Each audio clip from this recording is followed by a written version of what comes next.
All right, introducing the Holoscope, the first medical holographic system within hand's reach. The Israeli patented technology will allow surgeons to image, interact, touch, diagnose, and maneuver our organs without a scalpel. Here with more on this promising new 3D imaging technology is CEO Aviad Kaufman of RealView. Hello and welcome.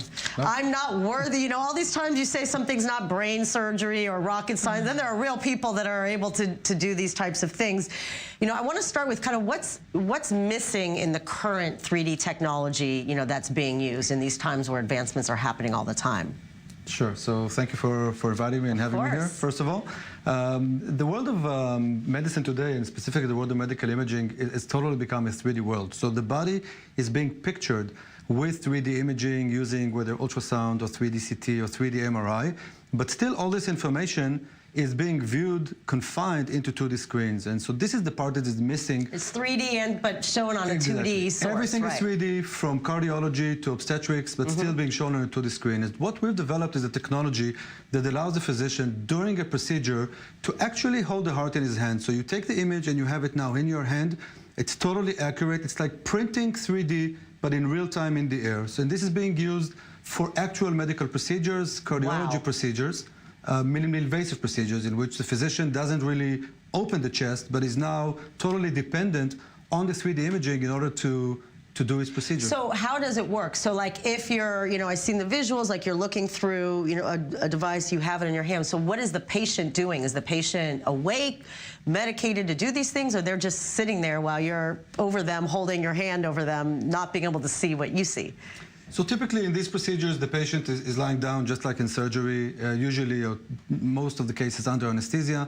The most important thing is the added value to the physician. So the physician doesn't have anything on his head. It's an over-the-head system that allows him to have a small optical window, like a window. He's just looking through a window.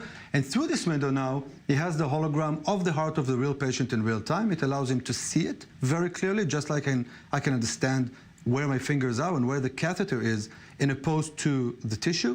But moreover, it also allows him to manipulate it. So you can go in with your finger, bare hand, there is nothing on your finger, and you can move the image, crop it, mark things inside. You can really work in a 3D like mark things space. inside, like, you know, if you were to put something here that if you were to go in and perform the surgery, it's already kind of there and stamped in, like the place where you need to, you know, make a incision or whatnot? Exactly. So if you need, for example, in cardiology, to mark a specific point that you want to put a device, or you want to go through the tissue in cardiology, you can now go in with your finger, you can just mark that point, and that point is now registered to the real imaging. Everything is in real time.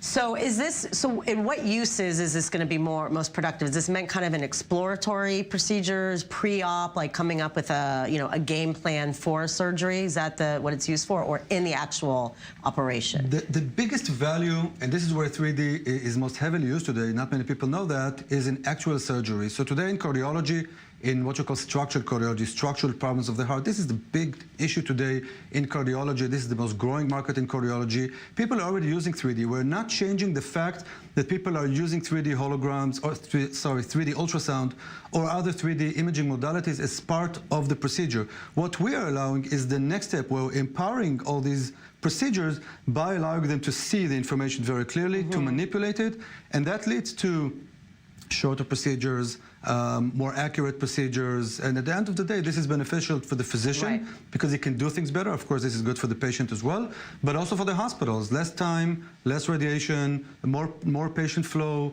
better outcomes. These are things that have economical value. There's no downside, really. So other applications, you know, eventually do you plan to use it for other types of applications and things like this? Quickly. Yes, we are already looking at applications in oncology where you can project a hologram not above the patient, but actually inside the patient to be able to track a needle to the right location. This is the next stage for us. We're looking at other applications as well in neuro, in obstetrics, in other fields as well. Potentially, field is wide open. Yeah, it's wide open, and I think it's going to be a very big market for us. This is the only technology that really allows to really have a hologram precisely in the air. Thank you very, very much, and thank you both. Have a good weekend. You too. Thank you.